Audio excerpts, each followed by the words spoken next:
Hey you guys, today I wanted to do a review of the new Haus foundation to see how it performs on dry and acne prone skin, so if you're interested, keep watching. So this foundation claims to be a weightless serum texture, has 20 plus skincare ingredients to help improve skin redness. It's supposed to be a medium coverage that blurs skin texture and pores, and has up to 12 hours of wear with no slipping or caking. So we're going to put this foundation to the test, and I'm going to let you know what I think. Okay, so first let's talk about our canvas. I've done my regular skincare and sunscreen. I've added a bit of primer, and I do have some redness, enlarged pores, and active acne, which is great for testing coverage. So let's get into it.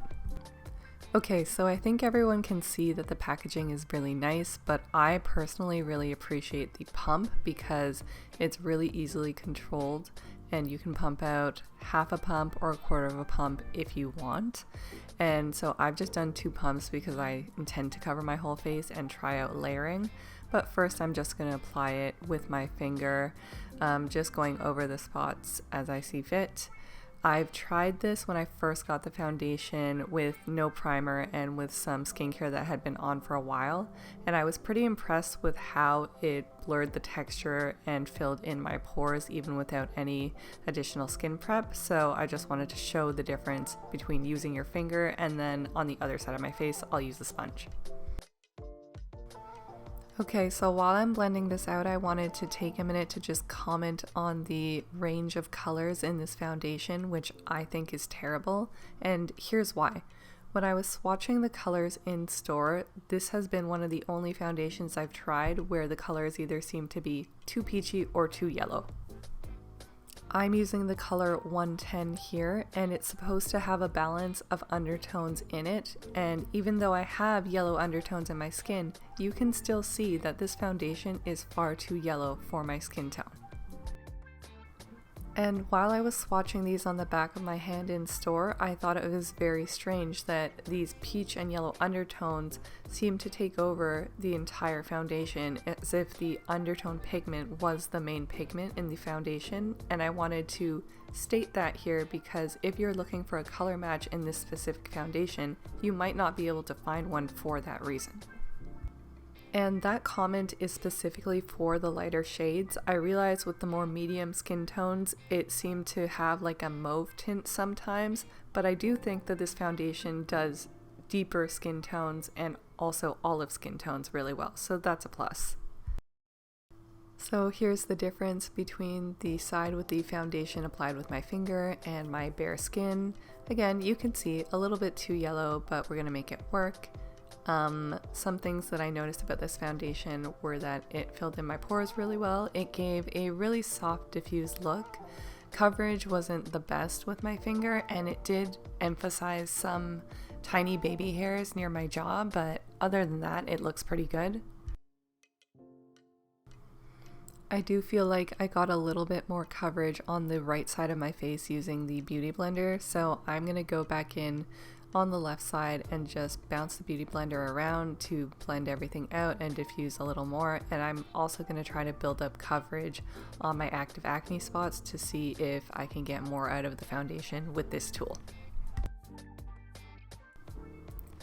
So just to make a comment on the comfort of the foundation, I saw in the ingredients list that it's got a lot of silicones, so I was expecting it to be pretty comfortable on my dry skin, and it definitely is. I can't really feel that I'm wearing foundation at all. It doesn't have much of a dry down, so it doesn't create a lot of tightness after you've had it on for a few minutes. So if you can find a color match in this, I do think for the comfort level alone, it is a great daily foundation. However, silicone tends to cause flashback, and I think because of the ingredients in this foundation, it's not being able to build up as much coverage as I would like.